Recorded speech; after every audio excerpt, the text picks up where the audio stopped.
Hello everyone, this is Pooja Chahar. Welcome to career Banao YouTube channel. Career Banao परिवार में आपका हार्दिक स्वागत है, हार्दिक अभिनंदन है।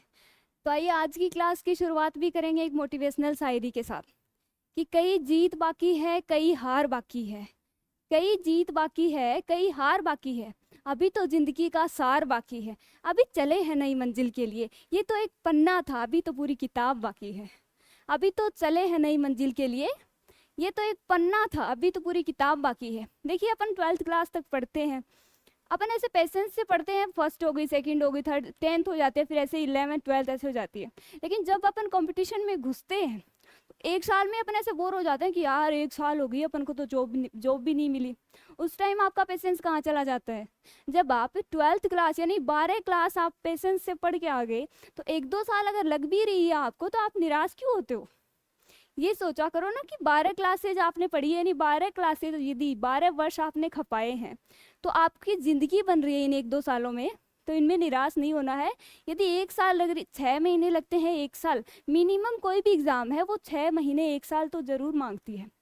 क्योंकि देखिए, सबसे पहले फर्स्ट एग्जाम अपन देते हैं तो अपनी शुरुआत होती है 0 से। और यदि उसमें फेल हो जाते हैं, फेलियर हो जाते हैं, तो नेक्स्ट बार जब अपन एग्जाम में बैठते हैं ना, तो उसमें आपकी शुरुआत 0 से नहीं होती, उसमें आपकी शुरुआत अनुभव से होती है, तजुर्बे से होती है ना। तो हर बार हर एग्जाम में कुछ ना कुछ, हर एग्जाम होती है वो कुछ ना कुछ आपको सिखा के जाती है। ऐसे मत सोचो कि आप फेलियर हो गए। देखिए, फेलियर को आप अटेंशन दीजिए, फेलियर को आप अटेंशन दीजिए, फेलियर को आप अपने ऊपर हावी मत होने दीजिए। जिस भी चीज में आपकी वीकनेस रही है, जिस भी जगह आपकी वीकनेस रही है, उनको पकड़िए और उन पे काम कीजिए। यदि एक बार में सक्सेस नहीं हो रहे हो, तो नेक्स्ट बार आप पक्का हो जाओगे, जरूर हो जाओगे। बस आप अपनी कमियों को दूर करने के लिए उन पे काम करो। तो कई जीत बाकी है, कई हार बाकी है। अभी चले हैं नई मंजिल के लिए, अभी जिंदगी का सार बाकी है, अभी चले हैं नई मंजिल के लिए। ये तो एक पन्ना था, अभी तो पूरी किताब बाकी है। तो आज सीआरपीएफ के सुरमाओं के लिए जो अपने एमसीक्यू सीरीज बैच चल रही है, ब्रह्मास्त्र सीरीज बैच, यानी आपकी सपनों की उड़ान देने वाली सीरीज चल रही है। उसी सीरीज में अपनी हिंदी की क्लास है जो रोज आती है शाम को 7 बजे। अपनी देखो 18 क्लासेज हो चुकी है। रिस्पॉन्स आपका ठीक ठाक आ रहा है। यदि आपको क्लासेज अच्छी लग रही है तो मैं आपको फोर्स नहीं करूंगी कि आप लाइक शेयर करो। यदि आपको अच्छी लग रही है ना, तो आप यदि लाइक करोगे या फिर उसको शेयर करोगे, तो मुझे मोटिवेशन मिलेगा कि आपको मेरी क्लासेज अच्छी लग रही है और आपके लिए वो यूजफुल है। आपको अच्छी लग रही है और आपके लिए यूजफुल है, यही काफ़ी है मेरे लिए। आपके लिए हम लोग मेहनत कर रहे हैं। करियर बनाओ जो टीम है वो पूरी आपके लिए लगी हुई है। देखिए, सुबह सर की भी क्लास आती है 8 बजे मैथ्स की, वो भी लिया करो। वो सारी भर्तियों के लिए, जैसे सेंटर लेवल की हो या फिर इंडिया लेवल, स्टेट लेवल की, किसी भी स्टेट लेवल की, जो मैथ क्या होती है, सब में सेम होती है। तो उन सर की भी क्लास लिया करो। अपने एमसीक्यू ये सीआरपीएफ की सुरमाओं के लिए अपने हरी सर की भी लाइव आती है स्टैटिक वाली, वो भी लिया करो। 4 बजे अपने कंप्यूटर की भी आती है, वो क्लास भी आप मैम की लिया करो। तो भाई देखो, अपनी 18 क्लासेज हो चुकी हैं, आज आपकी है 19 नंबर क्लास। चलिए बढ़ते हैं क्लास की तरफ। पहला आपका क्वेश्चन है, गत्यावरोध में संधि है। गत्यावरोध शब्द में संधि कौन सी है? बात करते हैं संधि की। संधि जो शब्द है वो 2 शब्दों से मिलकर बना हुआ है, सम प्लस धी। बात करें संधि शब्द में कौन सी संधि है, तो संधि में आपकी व्यंजन संधि है, क्योंकि मैं का क्या हो रहा है, नय हो रहा है। जब 2 या 2 से अधिक वर्ण मिलके जब विकार उत्पन्न होता है उसे ही संधि कहते हैं। संधि का अर्थ होता है परिवर्तन। बात करें संधि के शाब्दिक अर्थ की, तो शाब्दिक अर्थ होता है मिलाना या जोड़ना। हर रोज हर क्लास में मैं आपको यही बेसिक रिवाइज करवाती रहती हूँ, ताकि ये तो आप जितनी बार आप क्लास लोगे ना, जितनी बार आप सुनोगे, देखो कोई भी चीज होती है उसको जितनी बार आप रिवीजन करोगे, जितनी बार आपके कानों में वो बात आएगी, बार बार अगर वही वही बात आपको दोहराई जा रही है, तो आपकी एकदम फिक्स हो जाती है। आपको कहीं लिखने की जरूरी नहीं है, बस आप क्लास को सुनिए ध्यान से। जितनी देर आप क्लास ले रहे हो ना, उतनी देर आप ढंग से पढ़िए, मन लगा के पढ़िए। मैं जो बता रही हूँ ना, वो तो आपको ढंग से सुनना ही है अच्छे से। देखिए, क्वेश्चन है वो ऐसे ही क्वेश्चन आते हैं आपके सीआरपीएफ में। सीआरपीएफ में देख लो या फिर सीआईएसएफ में, जिस भी सेंटर वाले जो ऐसे एग्जाम है ना, एसएससी जीडी हो गया, उनमें जो हिंदी आती है वो लगभग यही लेवल रहता है। तो आप अच्छे से मेहनत कीजिए। देखिए, पहला आपका क्वेश्चन है, गत्यावरोध में संधि है। पहला आपका ऑप्शन है गुण संधि, दूसरा है दीर्घ संधि, तीसरा है यण संधि और 4 नंबर है आपका अयादी संधि। अब देखिए, गत्यावरोध शब्द की बात करें, शब्द शुद्धि की दृष्टि से गत्यावरोध शब्द होता है, ना कि गत्यावरोध। गत्ते अवरोध शब्द में संधि देखें तो इसमें मूल शब्द यदि गत्ते अवरोध को बोलते हैं तो अवरोध है, इसमें मूल शब्द निकल के आता है और प्लस से पहले जो बचता है वो लिख देना, यानी गति प्लस अवरोध ई प्लस ए मिलके क्या बन रहे हैं, यह बन रहे हैं। अब देखिए संधि के पार्ट कितने होते हैं, 3 भेद होते हैं, स्वर संधि, व्यंजन संधि और विसर्ग संधि। 3 होते हैं जिसमें स्वर संधि के खुद के 5 पार्ट होते हैं, उनमें ही यण संधि एक पार्ट होता है। यदि कोई शब्द है, कोई वर्ड है, वो य व और रे से टूटता है तो बिना सोचे समझे, बिना कोई रूल रटे, बिना कोई रूल लगाए कौन सी संधि करनी है आपको, यण संधि करनी। यदि कोई शब्द य व और रे से टूटता है तो वहां कौन सी संधि करोगे, यण संधि करोगे। अब देखिए गति प्लस अवरोध है, इसमें ई प्लस ए मिलके यह बन रहा है। अब यह बन रहा है, यदि कोई शब्द है वो यह व और रे से टूटता है तो संधि आपको डायरेक्ट कौन सी करनी है, यण संधि। तो गत्य अवरोध शब्द में कौन सी संधि है, यण संधि है। क्यों, क्योंकि वो यह से टूट रहा है। तो ऑप्शन नंबर 3 है वो आपका बिल्कुल सही। अगला है किसी शब्द में व्यंजन संधि है, किसी शब्द में व्यंजन संधि है। पहला आपका ऑप्शन है सज्जन, दूसरा है परोपकार, तीसरा है विद्यालय और 4 नंबर है आपका इत्यादि। आंसर कीजिए फटाफट। किसी शब्द में व्यंजन संधि है, व्यंजन संधि देखिए उसी शब्द में होगी जिसमें व्यंजन के स्थान पे क्या होगा, परिवर्तन होगा। तो देखिए पहला आपका ऑप्शन है सज्जन, सज्जन शब्द की बात करते हैं तो इसका संधि विच्छेद होगा सत प्लस जन, यानी अच्छा है जो जन। दूसरा है परोपकार, पर प्लस उपकार है, इसमें मूल शब्द है पर प्लस उपकार। अब देखिए सत प्लस जन, तय का क्या हो रहा है, यहाँ पे जय हो रहा है, यानी परिवर्तन किसके स्थान पे हो रहा है, व्यंजन के स्थान पे। यदि व्यंजन के स्थान पे परिवर्तन हो रहा है तो जिस भी स्थान पे परिवर्तन हो रहा है वही क्या होता है, संधि का नाम होता है। परोपकार शब्द है, उपकार इसमें मूल शब्द है, बचता है वो एज इट इज लिख दीजिए, पर प्लस उपकार, यानी ए प्लस ऊ मिलके क्या बन रहा है, ए प्लस ऊ मिलके बन रहा है ओ। अब देखिए कोई शब्द है, यदि यह वह ऐसे टूटता है तो उसमें यण संधि होती है, लेकिन यदि कोई शब्द है वो एक मात्रा से टूटता है, एक मात्रा से टूटता है तो उसमें बिना सोचे समझे आपको कौन सी संधि करनी है, गुण संधि करनी है। यदि कोई शब्द एक मात्रा से टूटता है तो उसमें गुण संधि करनी है। तो परोपकार शब्द है वो परोपकार, उसमें मूल शब्द आपका है उपकार और ओक से टूट रहा है, यानी एक मात्रा से टूट रहा है तो संधि कौन सी हो जाएगी आपकी, गुण संधि हो जाएगी, यानी पर प्लस उपकार, ए प्लस ऊ मिलके क्या बन रहे हैं, ओ बन रहा है। अगला है विद्यालय शब्द है, विद्या प्लस आल्य, विद्या प्लस आल्य। अब देखिए जिस भी वर्ड में समान स्वर मिल रहे हैं, देखिए जैसे विद्या, उसका विद्या में अंतिम क्या है, अक्षर आ, और इसका इधर क्या है आ, यानी आ प्लस आ मिलके क्या हो रहे हैं, आ हो रहे हैं। जहां पे भी सेम यानी समान स्वर मिलते हैं वहां पे संधि कौन सी होती है, दीर्घ संधि होती है। ठीक है। अगला है इत्यादि शब्द है, इत्यादि शब्द की बात करें तो इत्यादि में मूल शब्द कौन सा है आपका, इत्यादि शब्द को बोलिए इत्यादि। तो ध्वनि किसकी आ रही है, आदि की आ रही है, यानी आदि इसमें मूल शब्द है। जो बचता है वो प्लस से पहले लिख दीजिए, यानी इति प्लस आदि। अब ई प्लस ए मिलके क्या बन रहा है, क्या बन रहा है, यह बन रहा है। अब कोई शब्द है वो ये से टूट रहा है, ये से टूट रहा है मीन्स संधि कौन सी हो गई, यण संधि। तो इति प्लस आदि यानी इत्यादि, ई प्लस ए मिलके क्या बन रहा है, यह बन रहा है। पूछा क्या है, व्यंजन संधि किस वर्ड में है। अब देखिए इसमें आपकी क्या हो गई, पर प्लस उपकार एक मात्रा से टूट रहा है, गुण संधि हो गई। विद्यालय में आपकी दीर्घ संधि हो गई। इत्यादि में आपकी यण संधि हो गई। बचा सज्जन शब्द, सत प्लस जन, तय का क्या हो रहा है, जय हो रहा है। तो परिवर्तन किसके स्थान पे हो रहा है, व्यंजन के स्थान पे परिवर्तन हो रहा है। व्यंजन के स्थान पे परिवर्तन हो रहा है मीन्स व्यंजन संधि, यानी ऑप्शन नंबर 1 है वो आपका बिल्कुल सही है। अगला है मनोविज्ञान में कौन सी संधि है, मनोविज्ञान शब्द में कौन सी संधि है, आंसर कीजिए फटाफट। मनोविज्ञान में कौन सी संधि है। पहला आपका ऑप्शन है व्यंजन संधि, दूसरा है विसर्ग संधि, तीसरा है यण संधि और 4 नंबर है आपका दीर्घ संधि। अब देखिए मनोविज्ञान शब्द की बात करते हैं, इसमें मूल शब्द है आपका विज्ञान, क्या है, विज्ञान।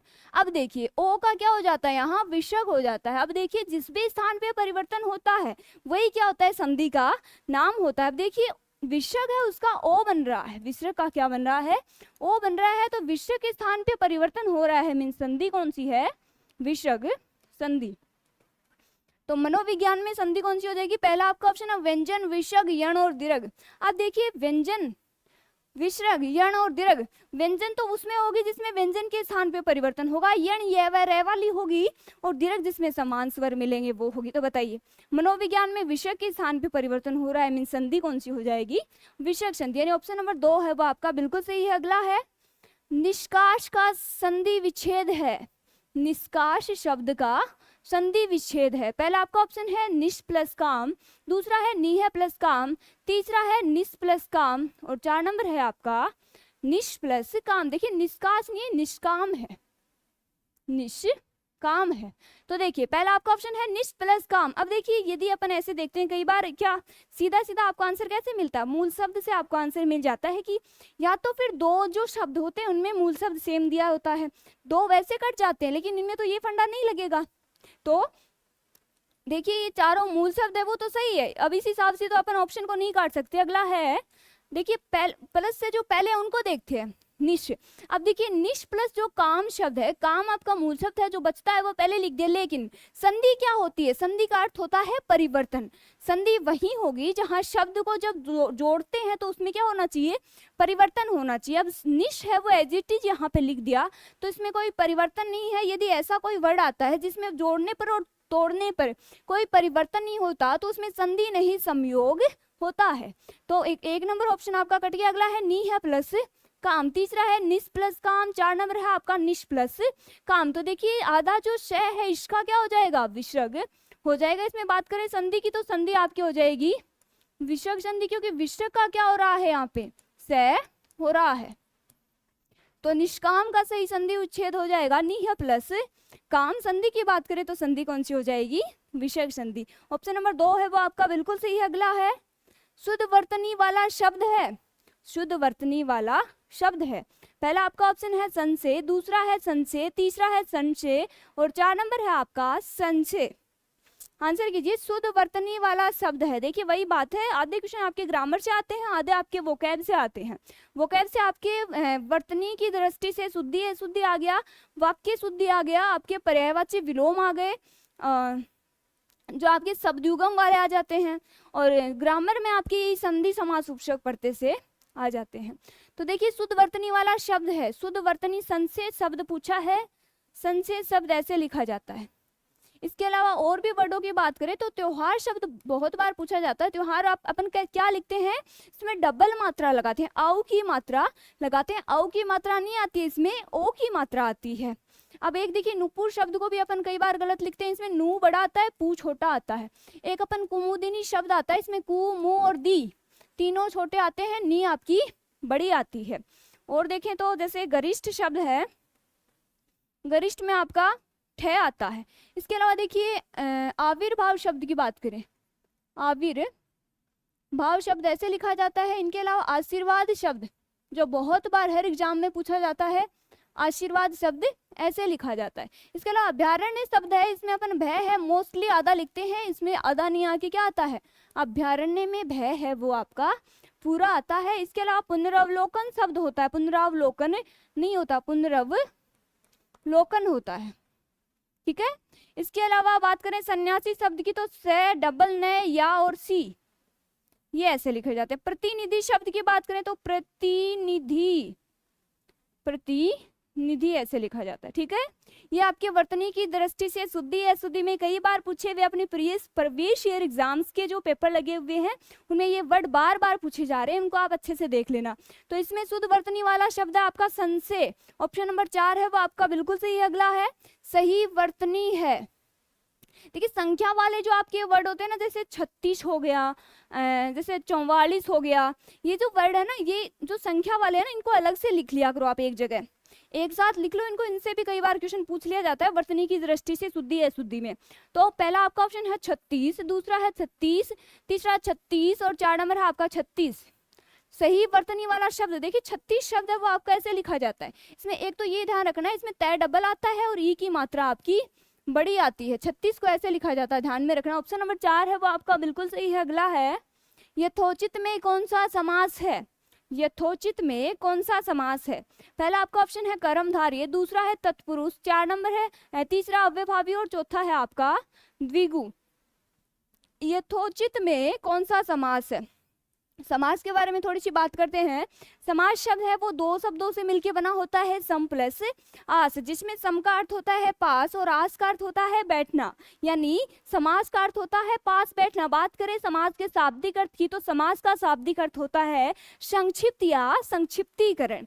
जब दो पद आपस में मिलते हैं तो वही क्या होता है? समास होता है, क्योंकि समास में दो पद होते हैं, प्रथम पद और उत्तर पद। बात करें समास के विलोम की तो समास का विलोम व्यास होता है, संधि का विग्रह होता है, उपसर्ग का आपका क्या प्रत्यय नहीं होता, परसर्ग होता है।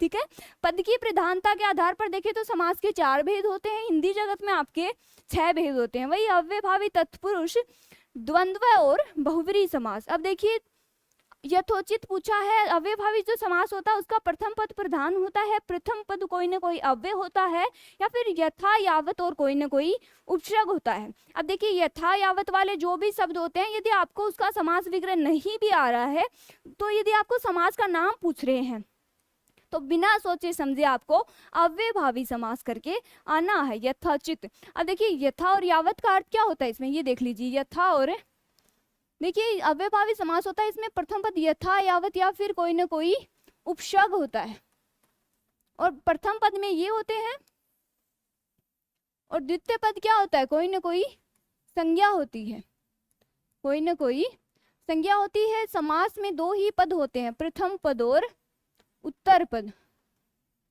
प्रथम पद और उत्तर पद, ये दो पद होते हैं समास में। अब देखिए यथा यावत का अर्थ क्या होता है कि अनुसार, ये ध्यान में रखना है। अव्ययभावी समास में जो यथा यावत लगते हैं, यथा यावत वाले सारे वर्ड है वो अव्ययभावी समास में जाते हैं। यथा यावत का अर्थ होता है कि अनुसार। ठीक है, तो यथोचित शब्द में कौन सा समास है? तो अव्ययभावी समास है, यानी ऑप्शन नंबर 3 है वो आपका बिल्कुल सही है। अगला है पर्णकुटी शब्द का समास है। पर्णकुटी शब्द का समास है, पहला आपका ऑप्शन है तत्पुरुष, दूसरा है द्वंद्व, तीसरा है कर्मधारय और 4 नंबर है आपका बहुव्रीहि समास। देखिए तत्पुरुष समास है उसको कारकीय समास भी कहते हैं। क्यों? क्योंकि उसमें कारक चिन्हों की क्या होती है? प्रधानता होती है। दूसरा है द्वंद्व जो समास होता है उसमें दोनों पद होते हैं, वो कोई ना कोई संज्ञा होती है, इसमें योजक चिन्ह की प्रधानता होती है। योजक चिन्ह यानी ये, ठीक है, ये जो होता है ये आपका योजक चिन्ह होता है, ये आपका पूर्ण विराम होता है, ये आपका विस्मयादि बोधक चिन्ह होता है, ये आपका अल्प विराम होता है, ये आपका अर्ध विराम होता है, ये आपका लाघव चिन्ह होता है, ये आपका पुनरुक्ति, ये क्या होता है? आपका पुनरुक्ति या लोप चिन्ह होता है, ये आपका उद्धरण चिन्ह होता है। ये क्या होता है? उद्धरण चिन्ह होता है। कई बार है आपके विराम चिन्हों से भी क्वेश्चन पूछ लिए जाते हैं। तो पर्णकुटी की बात करें, तत्पुरुष समास को कारकीय तत्पुरुष समास, कारकीय समास भी कहते हैं। ठीक है, जो कारक होते हैं वो होते हैं 8, लेकिन विभक्तियां कितनी होती है? 7 होती है, लेकिन समास के साथ 6 ही विभक्तियों का यूज होता है। कृता और संबोधन का यूज है वो समास के साथ नहीं होता है। कृता की विभक्ति होती है ने, और संबोधन की होती है हे और अरे। तो देखिए पर्णकुटी शब्द का समास कौन सा है समास है? तो इसमें क्या हो जाएगा आपका तत्पुरुष समास। ऑप्शन नंबर 1 है वो आपका बिल्कुल सही है। अगला है मंदाकिनी शब्द में समास है। मंदाकिनी शब्द दे रखा है, उसमें समास पूछा गया है। पहला आपका ऑप्शन है तत्पुरुष, दूसरा है द्वंद्व, तीसरा है कर्मधारय और 4 नंबर है आपका बहुव्रीहि समास। आंसर कीजिए मंदाकिनी शब्द में समास कौन सा है? अब देखिए कर्मधारय जो तत्पुरुष है उसको कारकीय कहते हैं। द्वंद्व में दोनों पर संज्ञा होती है, कर्मधारय होता है, उसमें विशेषण विशेष्य या फिर उपमेय उपमान होते हैं। या तो शब्द की क्या बताई जाती है? विशेषता बताई जाती है, या फिर कोई ना कोई उपमा दी जाती है। लास्ट है आपका बहुव्रीहि समास है, उसमें क्या होता है? कोई पद प्रधान नहीं होता, ना तो प्रथम पद प्रधान होता है ना द्वितीय पद प्रधान होता है, उसमें कोई अन्य ही पद प्रधान होता है, कोई तीसरा पद प्रधान होता है, या फिर वो किसी के लिए रूढ़ होते हैं। तो देखिए मंदाकिनी शब्द है, उसमें अग्नि की क्या बताई जा रही है? विशेषता बताई जा रही है कि क्या है? मंद है। अब देखिए समास विग्रह करते समय जो दे रखा है वही लिखना है, यदि उसका अर्थ लिख दिया तो वो समास विग्रह आपका गलत हो जाएगा। तो अग्नि की विशेषता बता रहा है, और विशेषता बताने वाले शब्द किसमें जाते हैं? कर्मधारय समास में। तो ऑप्शन नंबर 3 है वो आपका बिल्कुल सही है। अगला है कत्तरव्योत में कौन सा समास है? कत्तरव्योत में कौन सा समास है? पहला आपका ऑप्शन है द्वंद्व, दूसरा है द्विगु, तीसरा है तत्पुरुष और 4 नंबर है आपका बहुव्रीहि समास। देखिए द्वंद्व समास होता है, उसमें दोनों पद क्या होते हैं, संज्ञा होते हैं और बीच में योजक चिन्ह की प्रधानता होती है। अब देखिए आपको आगे के ऑप्शन पढ़ने ही नहीं है, देखिए दोनों संज्ञा दिख रही है आपको, बीच में योजक चिन्ह दिख रहा है, योजक चिन्ह दिखा मीन्स समास कौन सा हो जाएगा, द्वंद्व समास हो जाएगा। द्विगु समास होता है उसको संख्यावाची समास भी कहते हैं, यानी उसका प्रथम पद है वो कोई ना कोई संख्या होती है, जैसे द्वित्रीय हो गया, जैसे चौराहा शब्द हो गया, चार राहों का समूह है, ऐसे ही प्रथम पद क्या होगा, कोई ना कोई संख्या होगी। तो देखिए कर्तव्योत में कौन सा समास है आपका, द्वंद्व समास हो जाएगा, दोनों क्या है, संज्ञा है, बीच में योजक चिन्ह है, योजक चिन्ह की प्रधानता होने के कारण इसमें यदि आपको आंसर नहीं भी आ रहा है तो क्या करोगे, योजक चिन्ह को देख के क्या करोगे, द्वंद्व समास। तो ऑप्शन नंबर 1 है वो आपका बिल्कुल सही है। अगला है ज्ञानवती का पुल्लिंग शब्द है, ज्ञानवती शब्द दे रखा है, उसका आपको पुल्लिंग पूछा है। पहला आपका ऑप्शन है ज्ञानवत, दूसरा है ज्ञानवान, तीसरा है ज्ञानयुक्त और 4 नंबर है आपका ज्ञाने।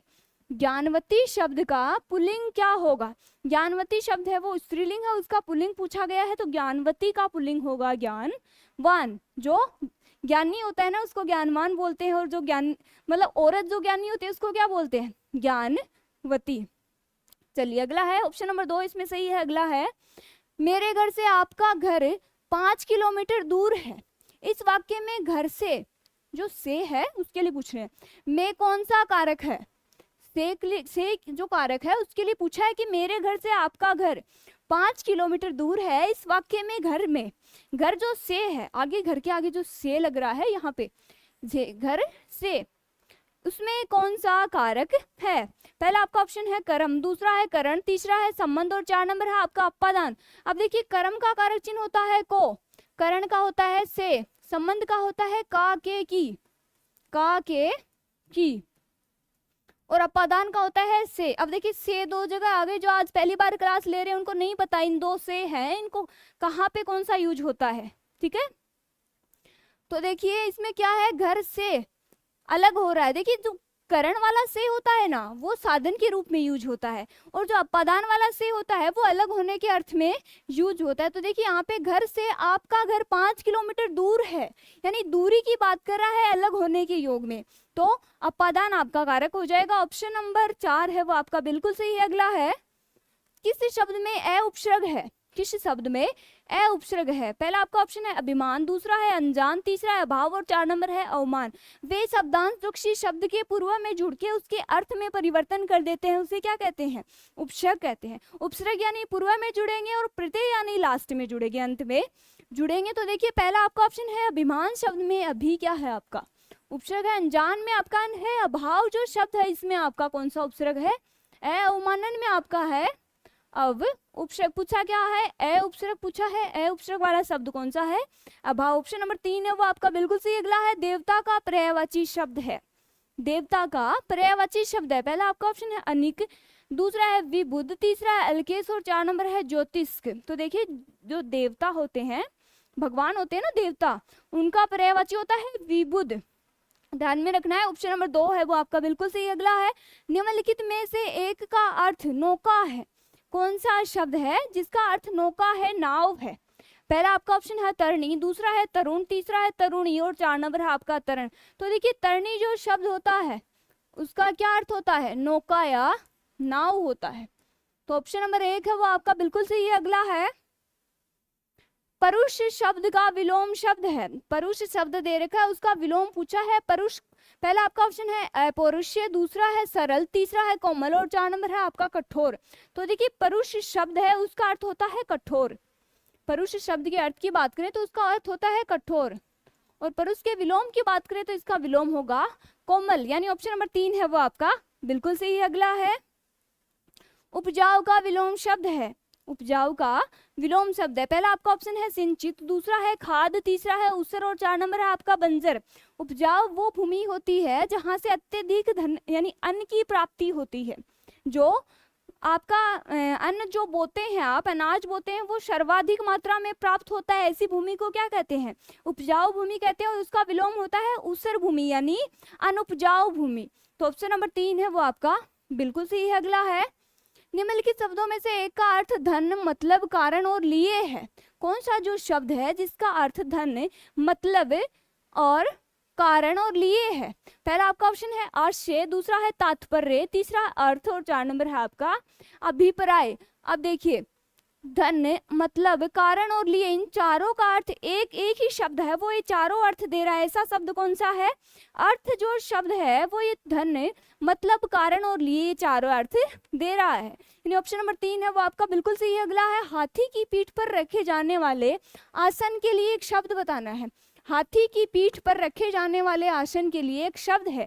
पहला आपका ऑप्शन है जीन, दूसरा है काठी, तीसरा है होदा और 4 नंबर है आपका बख्तर। अब देखिए हाथी की पीठ पर जो आसन रखा जाता है उसे क्या कहते हैं? होदा। क्या कहते हैं? सॉरी, काठी कहते हैं उसको। क्या कहते हैं? काठी। तो ऑप्शन नंबर हाथी की पूछा है क्या? हाथी की पीठ पर जो रखा जाता है उसको बोलते हैं होदा। क्या बोलते हैं? होदा। ऑप्शन नंबर 3 है वो आपका बिल्कुल सही है। अगला है हमेशा रहने वाला एक शब्द बतलाइए। हमेशा रहने वाला होता है ना, उसके लिए एक शब्द पूछा है, यानी वाक्यांश के लिए एक शब्द है। पहला आपका ऑप्शन है शाश्वत, दूसरा है समसामयिक, तीसरा है प्राणदा और 4 नंबर है आपका पार्थिक। यानी हमेशा रहने वाला, हर टाइम रहने वाला क्या होता है? शाश्वत होता है। और यदि शाश्वत की बात करें विलोम की, तो इसका विलोम होता है नस्वर। क्या होता है? नस्वर होता है। एक होता है उन्मुख, उन्मुख का आपका विलोम होता है विमुख। क्या होता है? विमुख होता है। एक होता है अंतरंग, अंतरंग का आपका विलोम शब्द होता है बहिरंग, बहिरंग। एक होता है अज्ञे और अभिज्ञ, इन दोनों का बहुत बार एग्जाम में पूछा हुआ है। अज्ञे का आपका विलोम होता है विज्ञ और अभिज्ञ होता है ना, उसका होता है अनभिज्ञ। अभिज्ञ का अर्थ होता है जानकार और अनभिज्ञ का होता है अनजान। क्या होता है? अनजान। अभिज्ञ का होता है अनभिज्ञ। तो यहाँ पे ऑप्शन नंबर 1 है वो आपका बिल्कुल सही है। अगला है छाती के बल चलने वाला के लिए एक शब्द है। जो छाती के बल चलते हैं ना उनके लिए एक शब्द कौन सा है? पहला आपका ऑप्शन है उरग, दूसरा है भुजंग, तीसरा है कुरंग और 4 नंबर है आपका तुरंग। तुरंग होता है घोड़ा, तरंग होती है लहर। तो देखिए छाती के बल जो चलते हैं उसे क्या कहते हैं? उरग कहते हैं। यानी ऑप्शन नंबर 1 है वो आपका बिल्कुल सही है। अगला है असंभव काम करना का अर्थक मुहावरा कौन सा है? असंभव कार्य करना, मुहावरे का अर्थ मतलब कौन सा मुहावरा है जिसका अर्थ है असंभव कार्य करना होता है? पहला आपका ऑप्शन है आसमान के तारे तोड़ना, दूसरा है आसमान सिर पर उठाना, तीसरा है आसमान पर दिमाग होना और 4 नंबर है आसमान पर चढ़ा देना। तो देखिए आसमान के तारे तोड़ना, आसमान के तारे हैं वो आप तोड़ के ला सकते हो क्या? सोच भी सकते हो क्या? सोच तो सकते हो, सोच तो कुछ भी सकते हो आप ऐसे बैठे बैठे ऐसे भी सोच सकते हो कि काश मैं कुछ बड़ा बन जाऊं। बन सकते हो आप, जो आप सोच सकते हो वो आप कर सकते हो। आप में बस उसके मतलब विल पावर होती है ना, वो होनी चाहिए। Will power is the basic of success. इच्छा शक्ति यदि आपके अंदर है, कुछ कर गुजरने की यदि इच्छा शक्ति आप में आपके अंदर है तो आप कुछ भी कर सकते हो यार। मैंने बोला था ना कल, इम्पॉसिबल इज नथिंग, कुछ भी असंभव नहीं है आपके सामने। आप कुछ भी कर सकते हो, कुछ भी जो आप सोच सकते हो ना वो आप कर सकते हो। तो कुछ कर ऐसा कि दुनिया बनना चाहे तेरे जैसा। कुछ नाम करो ऐसा, एक ही नाम के तो हजारों लोग होते हैं, एक नाम के हजारों लोग होते हैं। यदि आप अपने नाम की पहचान बनाना चाहते हो तो कुछ ऐसा अलग करो ताकि लोग आपको अपने नाम से जाने। तो देखिए क्वेश्चन क्या था अपना, असंभव काम करना का अर्थक मुहावरा है आसमान के तारे तोड़ना। असंभव कार्य है ना, तो असंभव कार्य करना कौन से मुहावरे का अर्थ होता है? आसमान के तारे तोड़ना। ऑप्शन नंबर 1 है वो आपका बिल्कुल सही। अगला है बरस पड़ना मुहावरे का सही अर्थ है। बरस पड़ना मुहावरे का सही अर्थ है। अपने घर वाले कई बार बरस पड़ते हैं ना, वो गलत नहीं बरसते हैं, आप अपन गलत ले लेते हैं उसको, वो अपनी भलाई के लिए बरसते हैं, लेकिन अपन को क्या लगता है वो बुरे लगते हैं उस टाइम, लेकिन बाद में अपन को रियलाइज भी होता है कि वो अपने लिए ही कर रहे हैं। पहला आपका ऑप्शन अत्यधिक क्रोधित होना, दूसरा है वृषा का होना, तीसरा है प्रेम करना और 4 नंबर है सम्मान देना। देखिए बरस पड़ना कोई वर्षा नहीं है, यहाँ मुहावरा पूछा है और मुहावरे का अर्थ पूछा है। जो शब्द दे रखा है उसके पीछे क्या अर्थ छुपा हुआ है वो पूछा गया है। यहाँ पे ना तो कोई वृषा का रोल है, ना प्रेम का कोई अर्थ है, ना ही सम्मान का अर्थ है। बरस पड़ना का अर्थ होता है अत्यधिक क्रोधित होना। ऑप्शन नंबर 1 है वो आपका बिल्कुल सही है। अगला है अशुद्ध वाक्य है। अशुद्ध वाक्य पूछा गया है। पहला आपका ऑप्शन है यह प्रसंग सुख नामक शीर्षक के अंतर्गत मिलेगा, दूसरा है पिताजी गदगद हो गए, तीसरा है बकरी घास चर रही है और 4 नंबर है आसमान में तारे चमक रहे हैं। अब क्या पूछा है? अशुद्ध वाक्य पूछा है। यह प्रसंग सुख नामक शीर्षक के अंतर्गत मिलेगा। सुख नामक शीर्षक के अंतर्गत मिलेगा। सुख नामक शीर्षक के अंतर्गत नहीं होता है। देखिए पहला आपका ऑप्शन है वो गलत है, अशुद्ध वाक्य है। तो 24 नंबर में ऑप्शन नंबर 1 है वो बिल्कुल सही। अगला है अशुद्ध वाक्य है। पहला हमें यह काम नहीं करना चाहिए। दूसरा है इस समस्या का हल मेरे पास है। तीसरा है लता जी ने गीत की 2-4 लड़ियां गाई। 4 नंबर है मेले में यात्रियों का तांता लगा हुआ था। अब देखिए, अब ढूंढिए, हमें यह काम नहीं करना चाहिए, ये तो मेरे को सही लग रहा है। आपको? अपन दोनों को अच्छे लगने से कुछ नहीं होगा, आपको और मेरे को अच्छे लगने से कुछ नहीं होगा।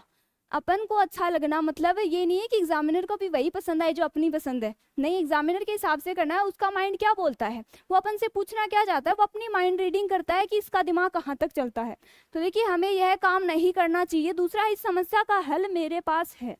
दूसरा है लता जी ने गीत की 2-4 लड़ियां गाई। देखिए गीत की लड़ियां नहीं होती है, गीत की क्या होती है, कड़ियां होती है।